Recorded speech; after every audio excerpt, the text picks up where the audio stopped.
Hello guys, welcome to secret studies.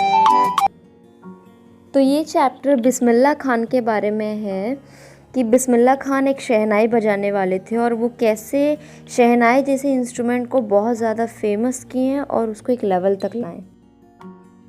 तो चलिए chapter start करते हैं। तो सबसे पहले ये बताया गया है कि ये उस टाइम की बात है जब औरंगज़ेब का राज था और औरंगज़ेब राजा थे उस टाइम के। तो उन्होंने जो है पुंगी करके एक इंस्ट्रूमेंट था उसको बैन कर दिया था क्योंकि उसकी आवाज़ काफ़ी ज़्यादा ख़राब थी और वो अच्छी नहीं थी। इसीलिए ख़राब आवाज़ों के लिस्ट में पुंगी का नाम सबसे ज़्यादा नॉर्मली लिया जाता था। तो वहाँ पर एक बार्बर थे, यानी कि बाल काटने वाले थे। तो वो जो है वो एक प्रोफेशनल म्यूज़िशियन फैमिली से ही बिलोंग करते थे। तो उन्होंने सोचा कि क्यों ना मैं इस पुंगी की जो आवाज़ है इसको और अच्छी कर दूँ, इसको चेंज कर दूँ। तो उन्होंने एक पाइप निकाला नेचुरल हॉलो स्टेम का, वो जो कि काफ़ी ज़्यादा लंबी थी और वो पुंगी से काफ़ी ज़्यादा बड़ी थी। तो उन्होंने उसमें 7 होल्स किए उस पाइप में और उन्होंने उसे बजाना शुरू किया। जब उन्होंने उस होल्स को ओपन क्लोज करके बजाना शुरू किया तो उसमें से एक बहुत अच्छी म्यूज़िक बन रही थी जो कि सबको बहुत ज़्यादा पसंद आई। तो उस बार्बर ने जो इंस्ट्रूमेंट उन्होंने बनाई थी उसको राज दरबार में बजाया और सब लोग को वो उसकी जो म्यूज़िक है वो काफ़ी ज़्यादा अच्छी लगी। तो वो इंस्ट्रूमेंट पुंगी से काफ़ी ज़्यादा डिफरेंट थी तो उसको एक नया नाम देना था। तो जबकि ये जो इंस्ट्रूमेंट है ये किसी राज दरबार में बजाया गया था तो इससे इन्होंने शाह वर्ड ले लिया और ये एक नाई यानी कि एक बार्बर के द्वारा बजाई गई थी। तो इसीलिए इस इंस्ट्रूमेंट का नाम शहनाई नाम पड़ गया। शहनाई की जो साउंड थी उसको काफ़ी ज़्यादा शुभ माना जाता था जिसकी वजह से इसे मंदिरों में और बहुत सारे नॉर्थ इंडियन वेडिंग में भी बजाना शुरू कर दिए थे। पहले की टाइम की बात करें तो जो शहनाई था वो नौबत यानी कि जो ट्रेडिशनल असेंबल ऑफ 9 इंस्ट्रूमेंट्स इसका एक हिस्सा था। तो अभी तक देखा जाए तो इसको सिर्फ टेस्ट और वेडिंग में ही बजाते थे, लेकिन इस इंस्ट्रूमेंट को क्लासिकल स्टेज पर लेके जाना और इसको और ज़्यादा फेमस करने का जो क्रेडिट है ये उस्ताद बिस्मिल्लाह खान को जाता है। तो अब हम उस्ताद बिस्मिल्लाह खान के बारे में पढ़ेंगे। बहुत से स्टूडेंट्स ये कंफ्यूज हो जाते हैं कि बार्बर और बिस्मिल्लाह खान दोनों का नाम लिया गया है। तो फ़र्क इतना है कि बार्बर जो थे उन्होंने इस इंस्ट्रूमेंट को इन्वेंट किया था और इस इंस्ट्रूमेंट को और ज़्यादा फेमस उस्ताद बिस्मिल्लाह खान ने किया था। तो जब बिस्मिल्लाह खान 5 साल के थे तो वो बिहार दुमराव में गिल्ली डंडा खेला करते थे पौंड के पास। तो वो रोज़ बिहारजी टेम्पल में भोजपुरी चैता गाने के लिए जाते थे। तो लास्ट में उन्हें क्या होता था कि लोकल महाराजा के द्वारा एज अ प्राइज़ एक 1.25 केजी का लड्डू मिलता था। तो ये कुछ 80 साल पहले की बात है। किसी को क्या पता था कि ये जो छोटा सा लड़का है ये आगे जाकर इंडिया का highest civilian award Bharat Ratna जीतेगा। बिस्मिल्लाह खान का जन्म 21 मार्च 1916 में हुआ था और वो बिहार के वेल नोन म्यूजिशियन फैमिली से बिलोंग करते थे। उनके जो ग्रैंडफादर थे जिनका नाम रसूल बख्श खान था वो भोजपुर किंग कोर्ट के शहनाई नवाज थे और उनके जो पिता हैं पैगंबर बख्श और उनके बाकी पूर्वज वो भी एक बहुत अच्छे शहनाई प्लेयर्स थे। और बहुत ही कम उम्र में बिस्मिल्लाह खान ने म्यूज़िक को अपने लाइफ में अपनाया। जब वो 3 साल के थे तो उनकी जो मदर हैं वो उनके ननिहाल लेके जाती थी जो कि बनारस अभी बनारसी में है। तो बिस्मिल्लाह खान जो होते थे वो जब अपने अंकल को शहनाई बजाते हुए देखते थे तो वो काफ़ी ज़्यादा अट्रैक्ट हो जाते थे, आकर्षित हो जाते थे। तो जो बिस्मिल्लाह खान है वो भी अपने अंकल अली बख्श के साथ विष्णु टेम्पल जो कि बनारस में है वहाँ पर वो जाया करते थे और शहनाई बजाते थे। तो जो अली बख्श हैं वो शहनाई बजाते थे और बिस्मिल्लाह खान उसको देखकर ऑब्ज़र्व करते थे, घंटों देखा करते थे। और बाद में बिस्मिल्लाह खान भी उस शहनाई को बजाना सीख रहे थे और वो पूरा दिन शहनाई ही बजाते रहते थे। और जो बालाजी टेम्पल है, मंगल मैया और गंगा रिवर है इसके पास अक्सर वो जा जाकर प्रैक्टिस करते थे। और वो जब गंगा रिवर के पास बैठकर बजाते थे तो जो गंगा के जो बहाव है, जो पानी की जो बहाव है, वो उन्हें इंस्पायर करती थी और उन्हें मोटिवेट करती थी। ये बताती थी कि उन्हें अपने राग को और ज़्यादा अच्छा करना चाहिए और ज़्यादा डिफरेंट डिफरेंट राग उन्हें इन्वेंट करनी चाहिए।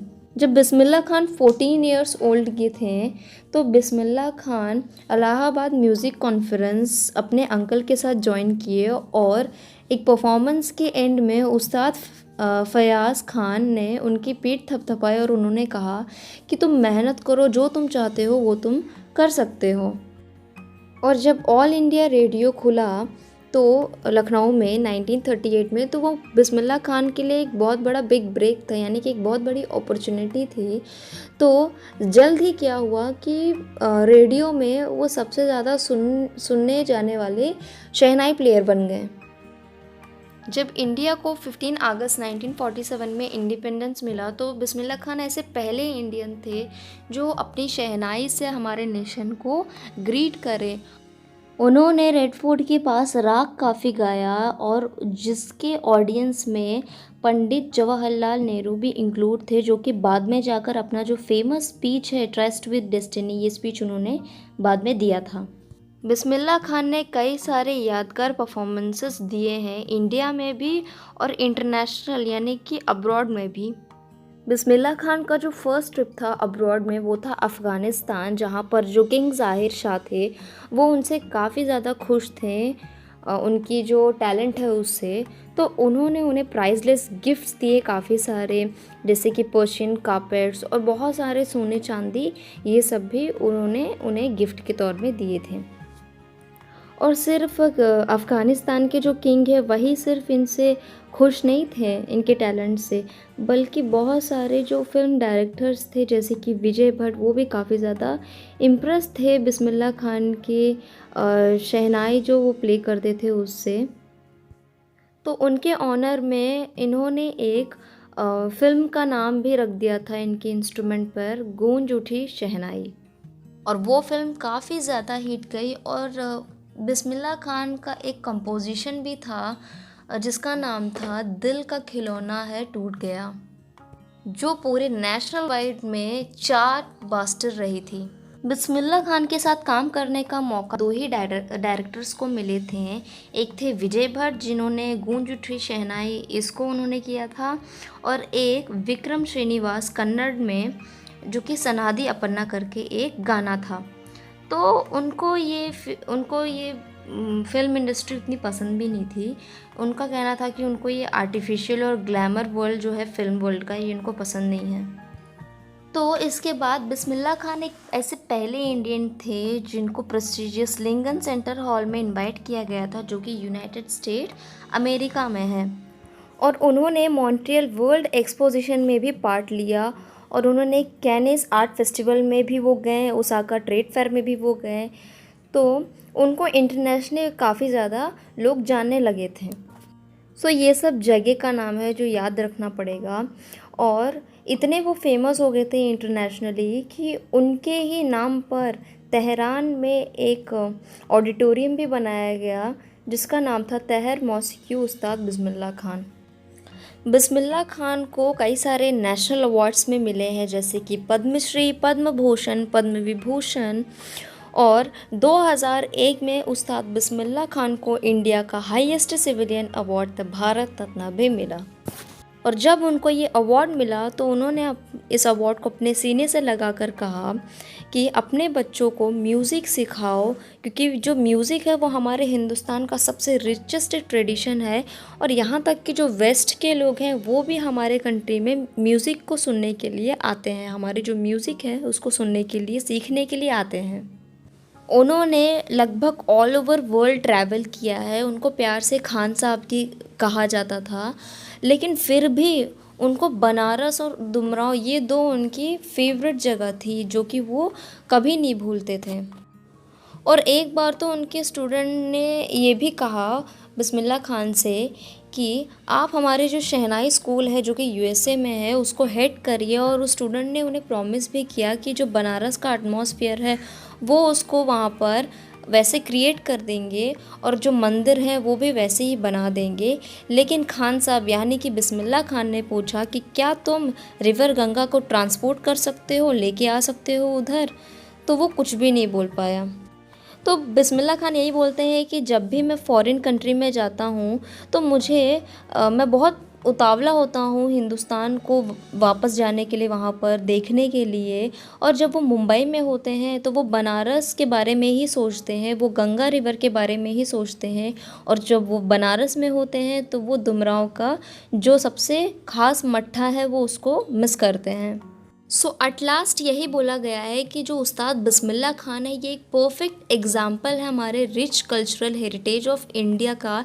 यानी कि वो एक मुस्लिम थे, फिर भी वो मंदिरों में जाकर यानी कि काशी विश्वनाथ टेम्पल पे जाकर हर सुबह वो शहनाई बजाते थे। इवन मुस्लिम होने के बाद भी वो ये सब करते थे। सो यहीं पर ये चैप्टर कंप्लीट होता है। मुझे पता है ये चैप्टर थोड़ा कॉम्प्लिकेटेड है, काफ़ी सारी चीज़ें याद रखनी पड़ेगी। तो जब एक दो बार आप पढ़ेंगे तो आपको और अच्छे से ये समझ आ जाएगा।